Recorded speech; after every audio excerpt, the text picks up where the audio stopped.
reminder for the context, inshallah, with where we were last time round. The author, rahimahullah, was telling his son to aspire to do many good deeds. And that aspiration many times comes with a high resolve, a determination to do so. So he said to his son, the one with strong resolve should ascend to higher merits. And he went on to talk about some of the things that one can do to attain those high merits. He said, so one should busy oneself with memorizing the Quran and studying its meaning. And we talked a little bit about the merit of that and the honor of that. He said, and being occupied with the hadith of the Messenger sallallahu alayhi wasallam, knowing his biographies and those of his companions and scholars after them, to choose the rank of the higher than the higher. So a person wants to aspire to be like someone. Who should they choose? The best of people. And who were the best of people? The most pious. The scholars of Islam, higher than them are the companions, and higher than them was the Prophet sallallahu alaihi wasallam himself. So if anyone was looking to see who can I be like to be better, then look no further than the Prophet sallallahu alaihi wasallam. He said, one must know now what makes one's tongue proper of grammar and know some usage of the language. He's directing his son now to directing some attention towards being stronger in the Arabic language. In particular, he talks about an-nahu, which is grammar, which generally refers to the meanings of words and their endings. Why, for example, do some words have a dhamma at the end, and some have a fatha at the end, and some have a kasra? And how does the meaning change if you have those different letters at the different harakat at the end? What's the difference between Allahu and Allah? Sometimes we say Allahu Akbar. Sometimes we say Alhamdulillahi. Why did it go from a dhamma to a kasra, for example? We say Muhammadun Rasulullah. And we sometimes say Ashhadu anna Muhammadan Rasulullah. Those differences come from knowing the rules of an-nahu, grammar, and the changes that they result in terms of the meaning. So he's directing his son to be stronger in the Arabic language. For what reason? This more so to be able to, what's the word? To be able to and understand the religious texts, namely the Quran and Hadith of the Prophet sallallahu alaihi wasallam. And for this reason, the scholars of Hadith made it a condition that whoever wants to know about the prophetic Hadiths, he wants to, for example, narrate a Hadith of the Prophet sallallahu alaihi wasallam, or he wants to talk about the meaning of a Hadith of the Prophet sallallahu alaihi wasallam, they must know the rules of what we call Nahu and Sarf, grammar and morphology. Morphology is a deeper look at the word. Recording in progress.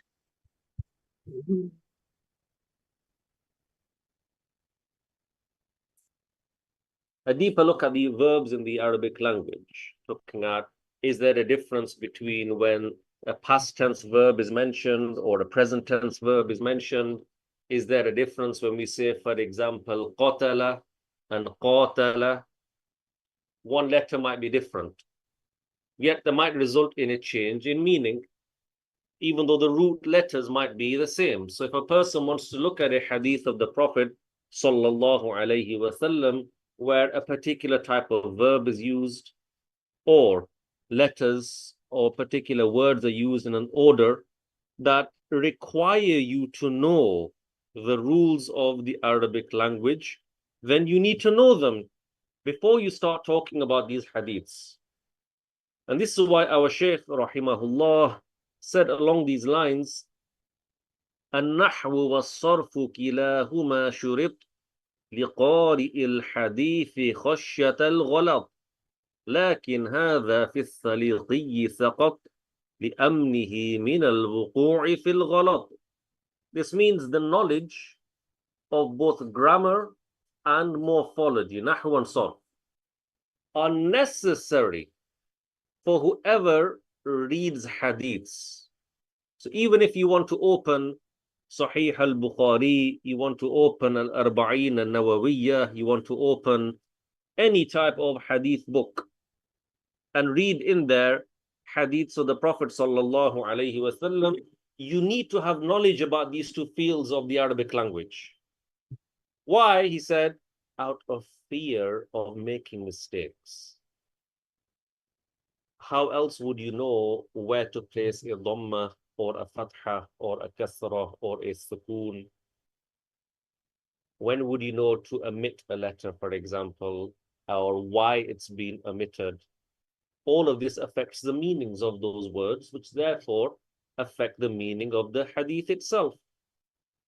If you don't have that knowledge, you might then end up misunderstanding, misinterpreting, and thus misrepresenting a hadith of the Prophet sallallahu alaihi wasallam. He said, though, this is not required for the saliqi because he is safe from falling into such mistakes. Who is the saliqi? He is the type of individual who grew up speaking the Arabic language naturally without studying the rules, and so he does not make those mistakes. What type of people are we referring to here? Those who lived before and during the time of the Prophet sallallahu alaihi wasallam, among those eloquent Arabs. They did not grow up learning where to put a dhamma and a fatha and a kasra. When they spoke, they knew those rules already, if you like. And they would not make mistakes in these types of basics when they would speak. So even if they never learned the rules of nahu and sarf, that individual, it's not feared for them they would make a mistake when they speak in Arabic. But our times and most eras that have gone by, people are not like that. They need then this knowledge of the Arabic language to be able to interpret and understand the prophetic hadiths. Hence, whoever does want to read the prophetic hadiths must have this knowledge, as mentioned by the scholars. Unless, for example, he is reading to a sheikh, he's reading to a teacher of his who has acquired that knowledge, who then corrects his reading of those hadiths. So it needs to be also, by the way, that the teacher that you are reading to knows the rules of the Arabic language, so that if you make a mistake, you can correct them. We know that the way to acquire the religious knowledge is to take it from a teacher. So sometimes you would want to read a particular text to a teacher. Can I read this to you? And you confirm that it's right, that I've taken it properly, that this is how it was narrated, this is how it was, this is how it should be in this particular book, for example. And we would do that at times as well, obviously first and foremost in our classes and with our teachers and our sheikhs. But along the way, what might happen is you might miss a lesson, might be ill, you might be another reason why you didn't attend, so you want to catch the lesson that you missed. So what happens is that, or what used to happen is at times we would ask one of our fellow students, can I read that lesson on you that I missed? Can I check with you what I didn't get? Can I read it to you because you heard it from the sheikh? And the brothers would say, yes, for example, go ahead. And you would read, and that individual would listen, and he would check his copy, for example, and say, or the Sheikh read it with a Dhamma here, or the Sheikh read it with a Fatha there. You said it with a Kathrah, but the Sheikh said it with a Fatha. And so there'll be someone correcting you, which is fine. But even if, for argument's sake, I didn't know the rules of the Arabic language, I'm reading it upon someone who does know the rules, or who has read it with somebody else who knows the rules and can correct me when I read. But what happened at times, you would notice that some of the brothers weren't as sharp as others, or they wouldn't be as diligent in class to making sure they write the Dhamma and the Fatha and the Kasra. And so you'd say, okay, how did the Sheikh read it here? I didn't write it down. And what letters over there? Oh, I think I missed that. And then you wouldn't feel you've got as accurate of a copy if you read on someone like that as opposed to somebody else. The point that we're making, though, is that if someone was strong enough in the Arabic language, then they would be able to differentiate where those fathas and dhammas and kasras, etc. will go, and from that know the correct meaning. So if he wanted to not read on a sheikh those hadiths, how might he read it then? Through an ijazah, meaning a permission that's been granted to him, without reading it by talaqqi. If that's the case, then it is a condition that he knows nahwu and sarf. Because if he does not know them, and he did not read to a sheikh, even if he got permission to narrate them, it is feared he would make errors and end up ascribing to the Messenger of Allah sallallahu alayhi wasallam what he did not say. While he sallallahu alayhi wasallam himself said, "Inna kadhiban alayya laysa ka kadhibin ala ahad," which means lying about me is not the same as lying about others, meaning both are haram, but the severity of judgment of lying about the Prophet sallallahu alaihi wasallam and saying he said this, it was narrated that he said that, and this is not what he said. You are claiming he said that, and you made a wrong claim because you didn't understand the rules of the Arabic language and misunderstood, and now are claiming the Prophet said something in meaning, and in reality that's not what he meant. That's not what he said. Aren't there people who say, the Prophet said God descends? No, he didn't. The Prophet ﷺ would not ascribe actual descent to Allah Ta'ala or place and locations to Allah Ta'ala. It's those people who don't know the Arabic language and falsely ascribe to the Prophet ﷺ what he did not say. And this is through a lack of knowledge of the Arabic language, which the author here is directing his son to. He goes on to say, وَالْفِقْهُ أَصْلُ الْعُلُومِ وَالتَّذْكِيرُ جَلْوَاؤُهَا وَأَعَمُّهَا نَفْعًا. He said, studying fiqh. What's fiqh? Jurisprudence. What's that? Looking at the rules of the acts of worship. Purification, prayer, fasting, zakah, hajj, transactions and dealings. All of this come under the knowledge of fiqh. He said this is the basis of the sciences, the foundation. Why?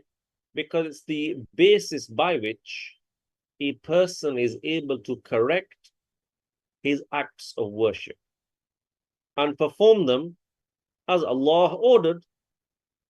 That is, when you learn the rules of fiqh, what does that mean? You learn the rules of purification. So, for example, when it comes to wudu, you learn what are the integrals, what are the conditions, what are the invalidators. Once you learn that, this enables you to make wudu properly. If you're able to make wudu properly, you're able to pray, because it's one of the conditions of the prayer. So by learning the rules of fiqh, you're able to obey Allah correctly. You're able to perform your obligations in the proper way, in a way that Allah Ta'ala would accept, in a way that Allah Ta'ala would reward. And therefore, the author described it as being the basis because of the importance of it. Through it, you know how to obey your Lord in the proper way. This is why it is so important. It's the foundation, the basis of all the other fields of religious knowledge. And he said, at-tadhkir, revision, is the refinement of these sciences. Refinement meaning makes them perfect, makes them complete, makes them proper, makes them pure, and has the most comprehensive benefit. In other words, for the student of knowledge, there should be someone who is occupied with revising his lessons. For this has the comprehensive benefit. Why? Because it will enable him to solidify the information that he received and acquired, and he will be able to recall it when he needs it. So imagine you've learned how to make wudu for the first time, and you hear it once.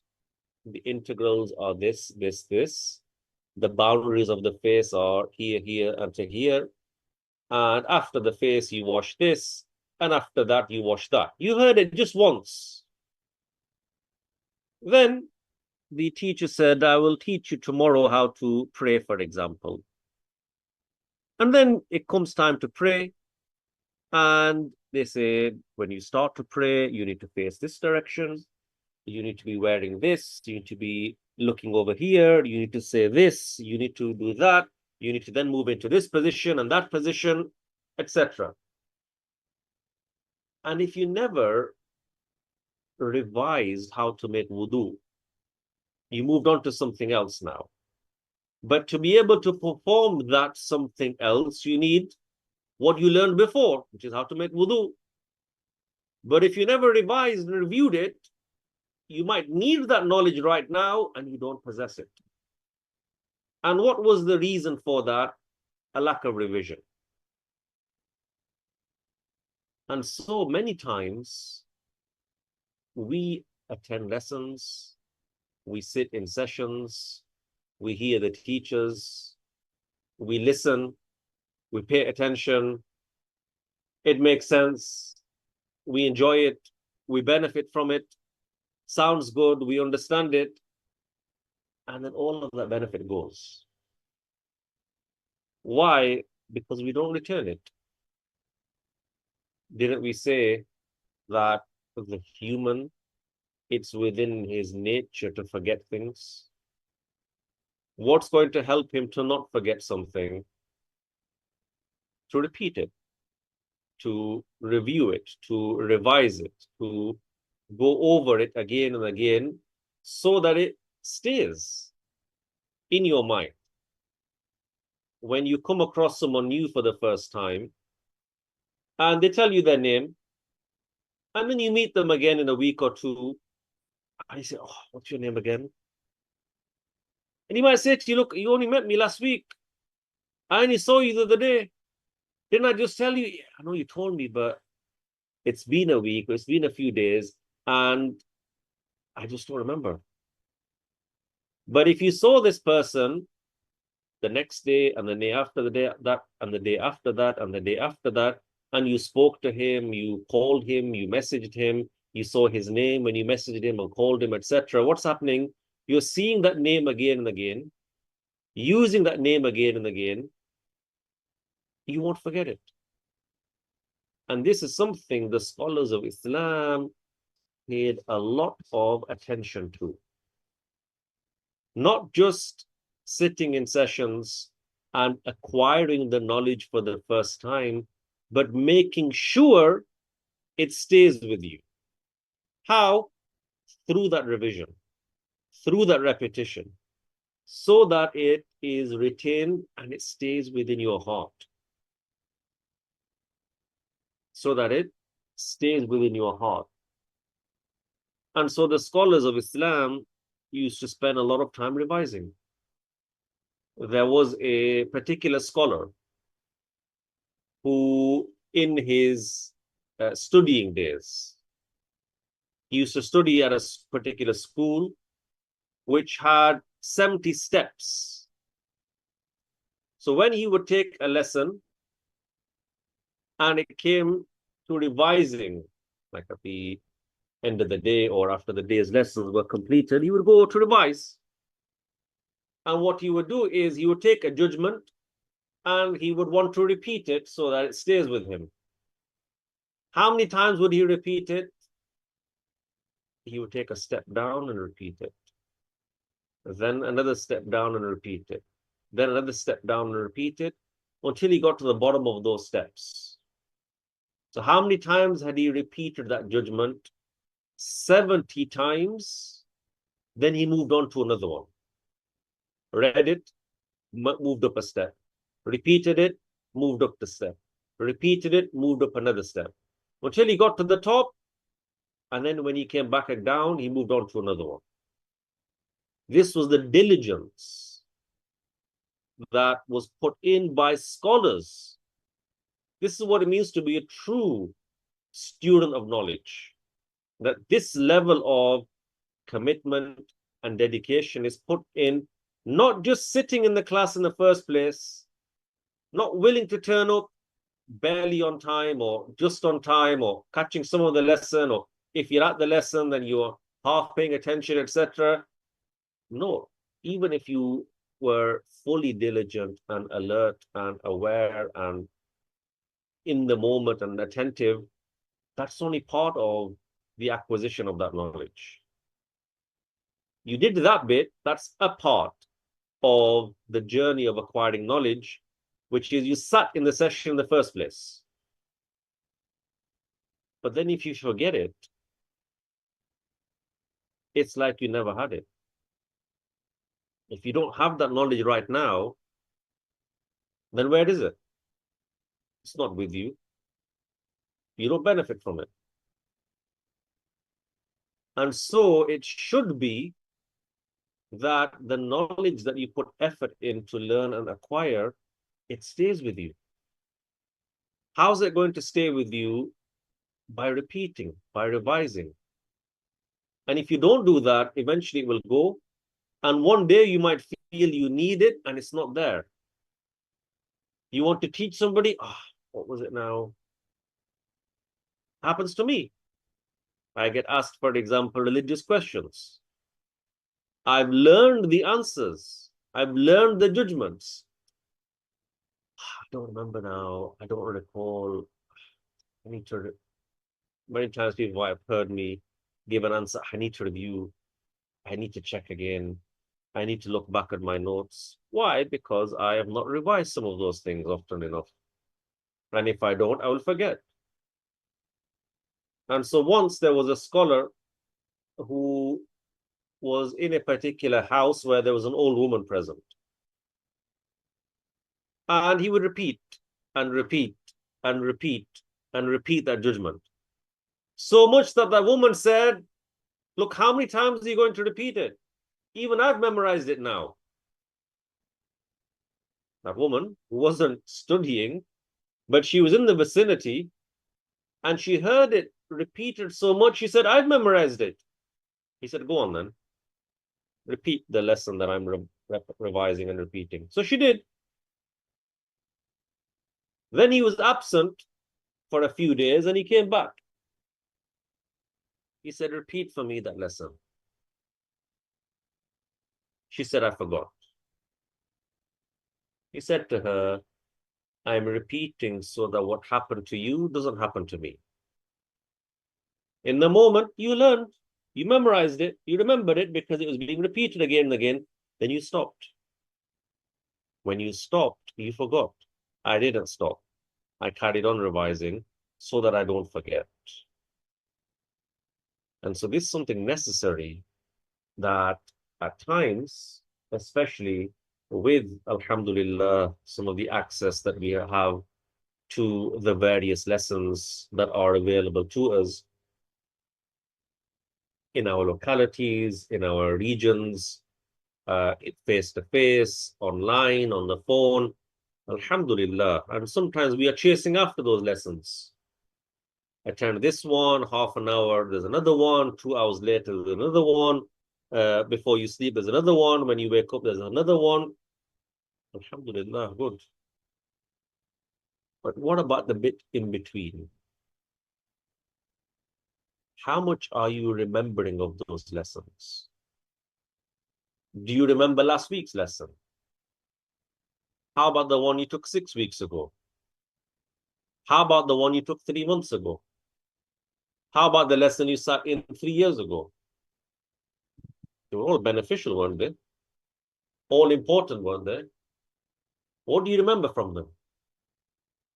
Which judgments, which were clear when you heard them there and then, can you now recall and repeat?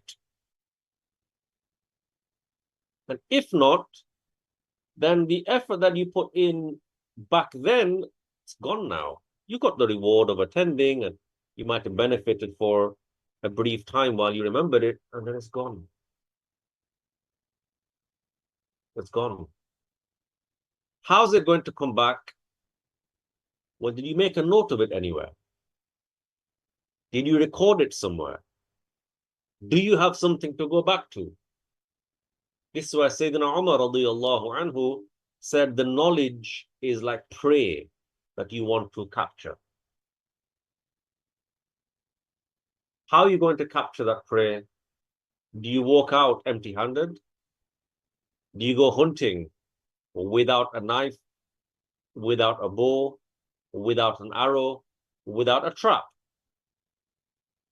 If you go hunting without any of those and a deer comes by, that's what you're looking for. It's right there. How are you going to capture it? You didn't bring anything with you.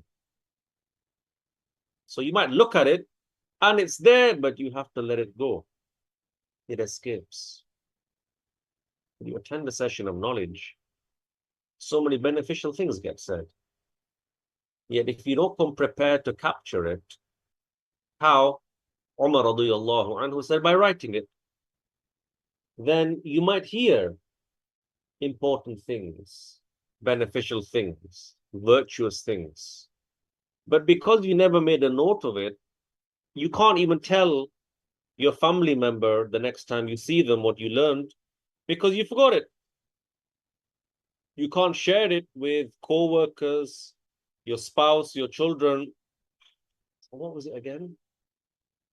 Oh, that Sheikh said something great the other day. MashaAllah. What was it though? He said something like, struggling for the words now.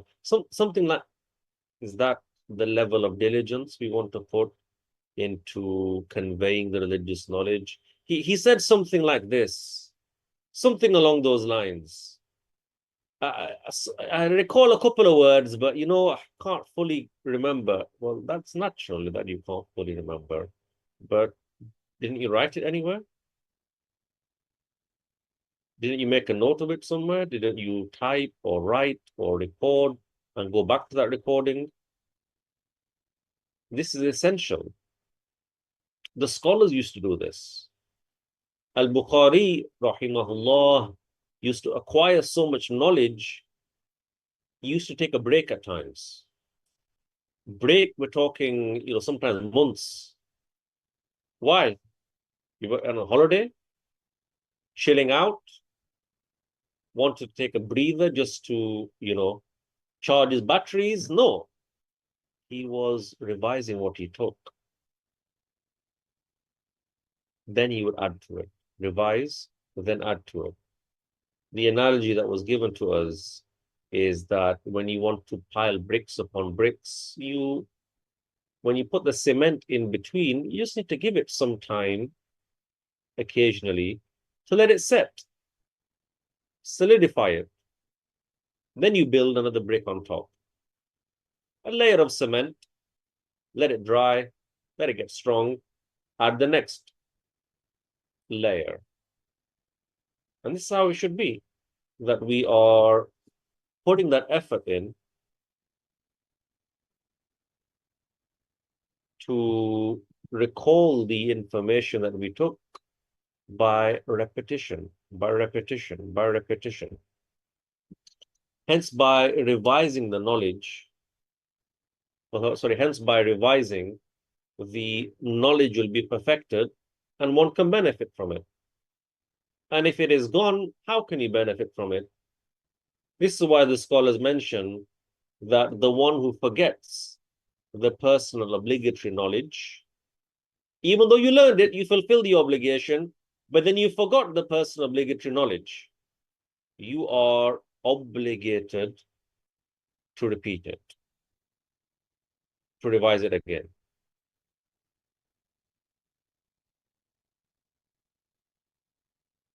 It depends on what the field of knowledge is, Osman,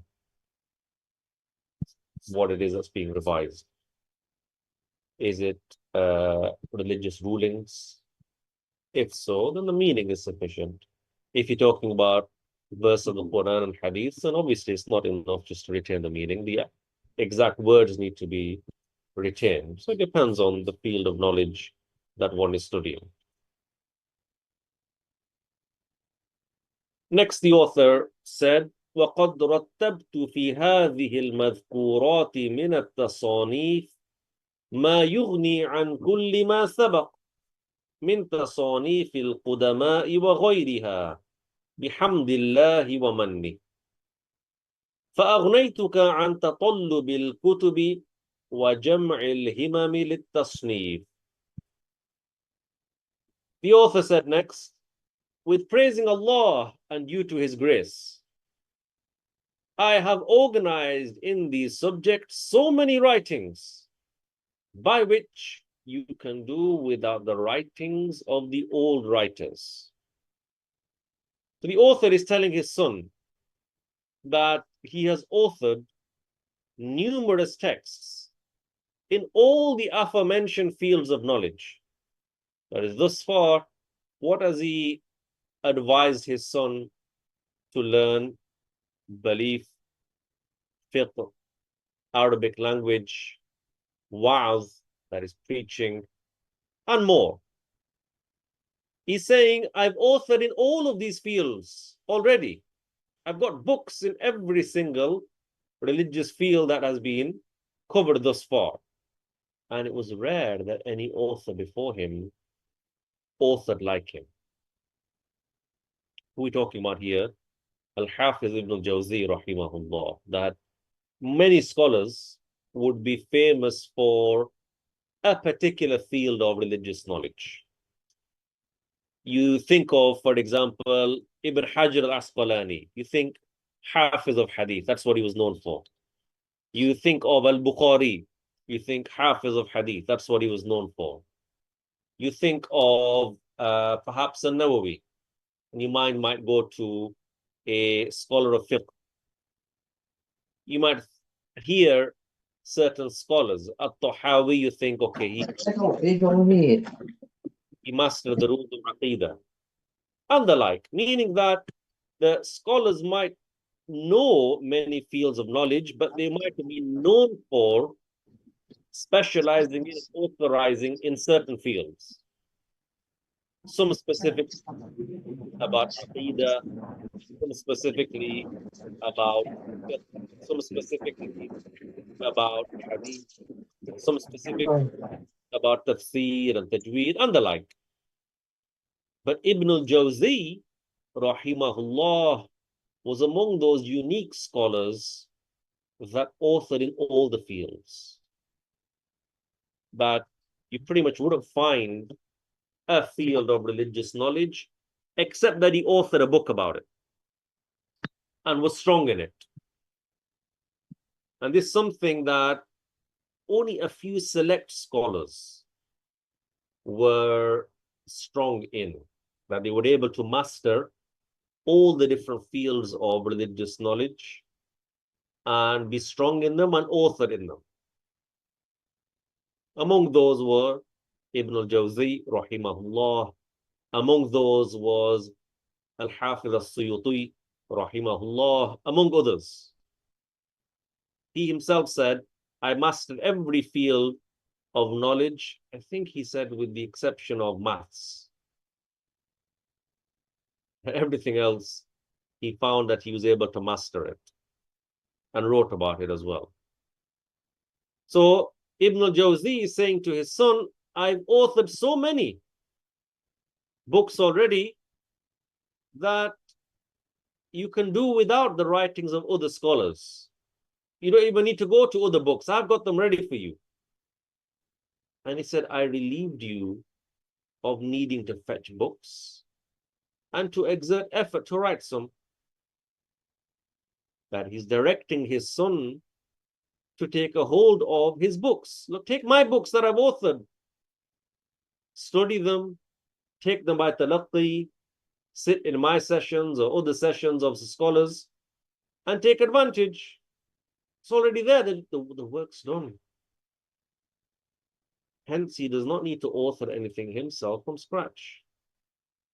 Look how much effort this scholar has put in for his son, that he almost spoon feeding in the information for him. Like, I put it ready for you. This is what you should learn. This is why it's important. This is what takes priority.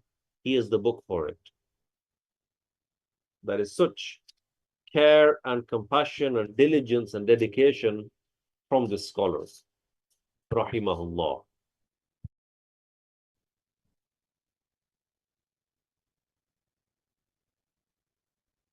Then he said, وما تقف همة إلا لخساستها وإلا فمتى علت الهمة فلا تقنع بالدون. He said, an effort towards the hereafter does not stop except because it is deficient. Otherwise, when the effort is adequate, it will not accept the inferior. What is he talking about here? He is talking about the himma of a person. We'll talk a bit more about it as well in the next line. But he's saying then that this himma, this effort or this determination, if it is high within a person, then this person will not suffice from acquiring the knowledge. He won't say, that's enough now. I've got enough now. I don't need to learn anymore. I've been studying for a while. I've done my bit. Rather, whoever has this high effort would continue to put effort in to learn more because he's got a high determination. So the author is saying that the only reason why a person would stop working for the hereafter and putting effort in is because his efforts are lacking. He's not got a high level of determination. And this should not be the case within a Muslim. Qatada once said, if anyone was to be satisfied at all with the knowledge he had, then Musa alayhi salam would have felt sufficed. Wasn't he a prophet of God? Wasn't he knowledgeable? Didn't he acquire a lot of knowledge? That if anyone was going to say, I've got enough, I've learned enough, it would have been Musa alayhi salam. Yet, he said, هل أتبعك على أن تعلمني مما علمت رشدا. He said to Al-Khadir alayhi salam, as Allah revealed about him in the Quran, what means, let me follow you so that you would teach me from what you learned. Who was higher in rank? Musa alayhi salam. Who had more knowledge? Musa alayhi salam. But Al-Khadir alayhi salam had some knowledge that Musa did not. And Musa alayhi salam asked him to teach him. He wanted to learn more. He wanted to acquire that knowledge. Why? His efforts were high. His himma was high.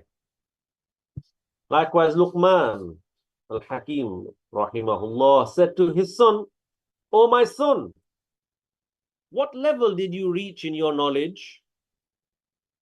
His son said, "I do not burden myself with anything I should not," meaning, I've learned a certain amount and this is enough for me. He said, "Oh, my son, more remains to be done. Sit with the scholars and spend time among them. For indeed Allah revives the dead hearts with knowledge, just as He revives the dead earth with the downpour from the sky." Just as an earth or piece of land might be dying and is brought back to life with greenery and plants and life through the water that comes down from the sky, namely the rain. How are you, O Muslim, going to revive your heart that is dead or on the verge of dying, meaning there is no life in it working for the hereafter and pushing to do the good deeds? Knowledge. The more you learn, the more push you will find within you to do with that knowledge and to apply that knowledge and to work for your hereafter.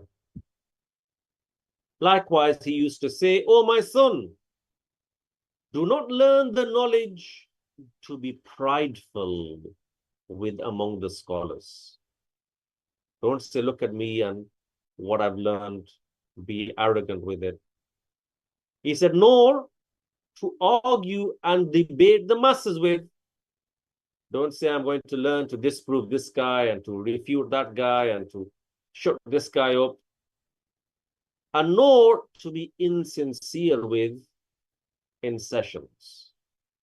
That when you teach, it shouldn't be taught insincerely, rather with sincerity. If we recall some of the biography of Ash-Shafi'i, radiyallahu anhu,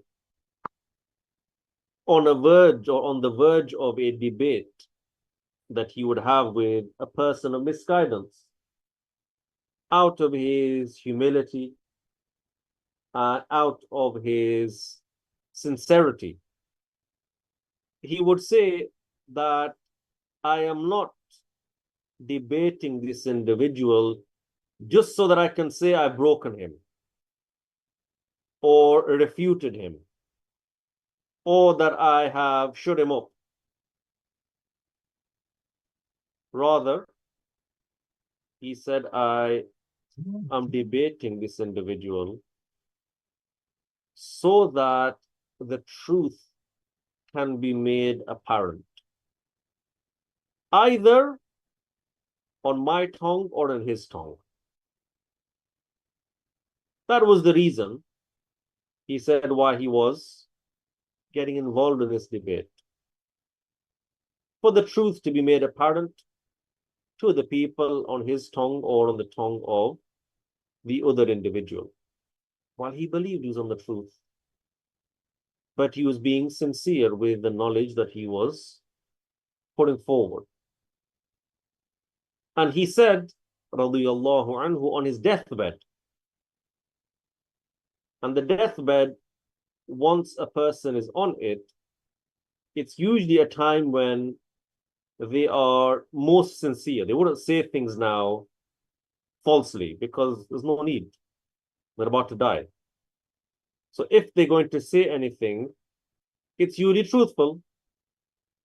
So he said, radiyallahu anhu, "I wish that my knowledge would be spread throughout the world without a single letter being ascribed to me.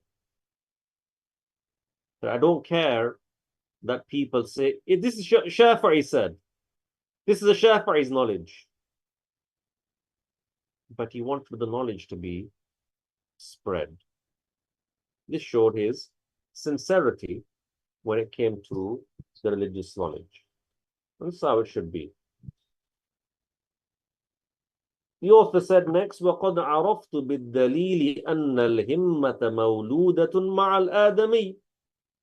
وإنما تقصر بعض الهمم في بعض الأوقات فإذا حثت ثارت. What's he saying here? He's saying, I came to know that, or sorry, I came to know through evidence that effort is born with man. And some efforts fall short sometimes, but if they are urged, they move. What's the author saying here? He's talking about the himma, which we touched upon in the last session. What is the himma? What's meant by it? It is that which pushes a person to do something. And what fits in terms of a description for that? You might say the determination of a person.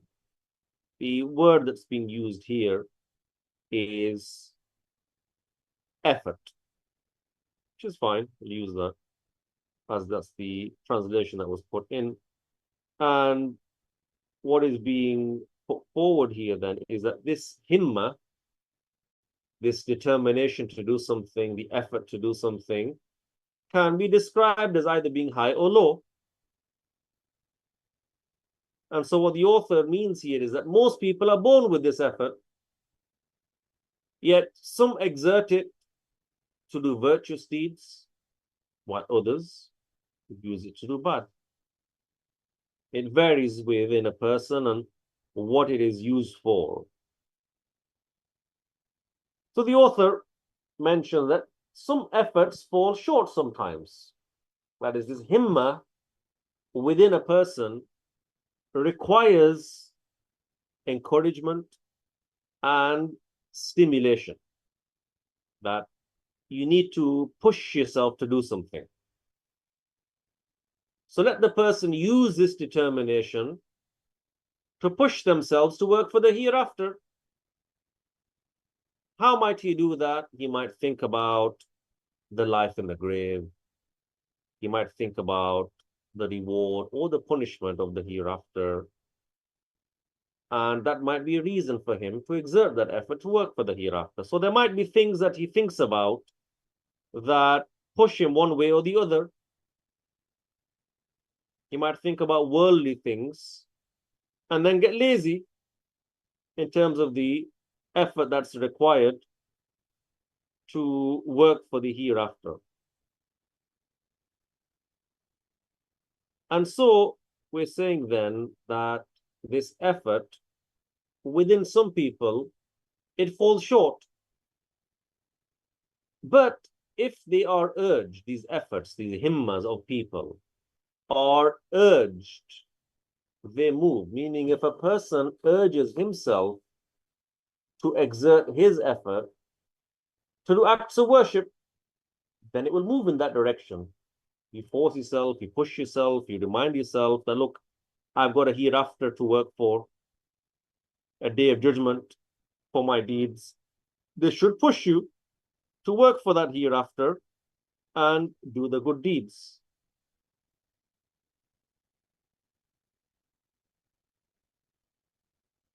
As for if he urges it to commit sins, then his efforts will go that way instead.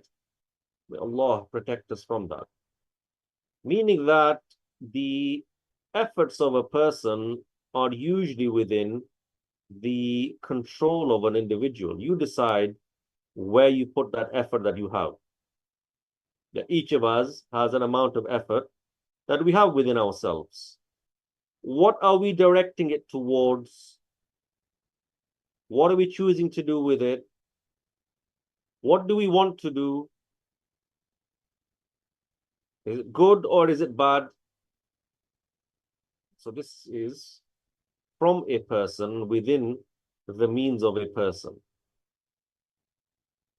And Ibnul Jawziyy himself said something similar in another book of his called Saydul Khatir.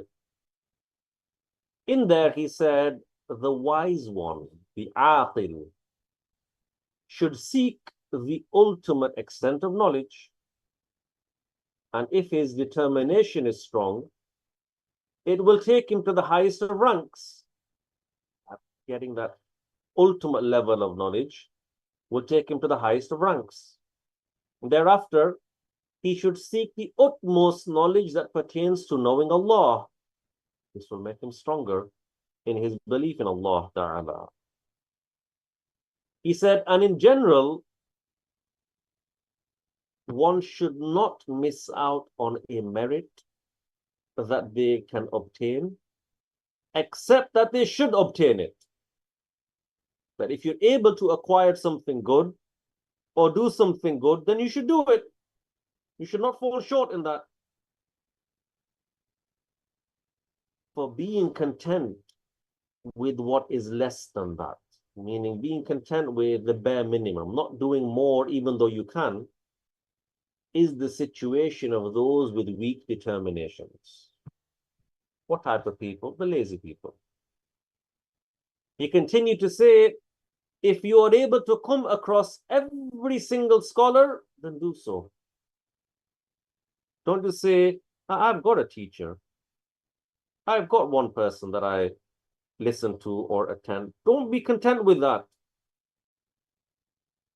Don't just allow yourself to be content with that bare minimum. He said, indeed, no person sat without an action. That is, no one sat there and did nothing, except because of their deficient effort. But why is it that people just sit there doing nothing? Because they're lazy. He said, verily, know that you are in a race and time is being devoured. Your time is running out. Do not remain in laziness. For whatever missed a person was because of laziness, and whoever obtained what they obtained of goodness was because of their effort and determination. So why do many people miss out on good merits and reward and the like? Because they are too lazy. They're not willing to put in the necessary effort to acquire those high levels. And those who do are because of the efforts they put in. That's why one of the scholars in recent times said, "Matatil himamul yawm." He said the efforts of people nowadays have died. They're not willing to put effort in to learn about their religion and to spread it. This is why we have ignorance across the world, because the people are not willing to put the effort in to attend sessions of knowledge, to retain that knowledge, because of laziness, a lack of effort. And if you look at the people of misguidance and the amounts of efforts that they are putting in to destroy the religion, to work against the religion, then it's a shame that many of us are indeed lazy in putting in the necessary effort to defend it. And yet, sometimes the efforts of few individuals can go an extremely long way. One of the best examples, or the best example, is the Messenger of Allah, sallallahu alayhi wasallam. He was one man, the only Muslim on the face of the earth. Yet, he put effort in to teaching the people, spreading the religious knowledge, sending people out, traveling, seeking, so much that the Prophet sallallahu alaihi wasallam did. And look at the results of the effort of the Prophet sallallahu alayhi wasallam. Look how far that knowledge reached. After him, alayhi salatu wasalam, the Sahaba. Look at the efforts they exerted to spreading religious knowledge, to passing it on, to conveying it.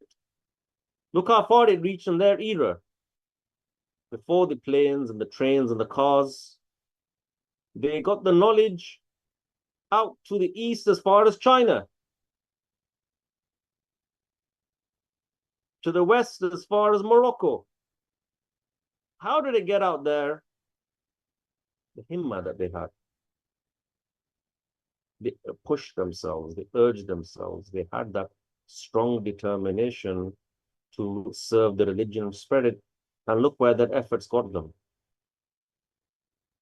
Radiyallahu anhum ajma'in. And so it is necessary that we put the necessary effort in so that we can benefit and attain the merits and the rewards of that.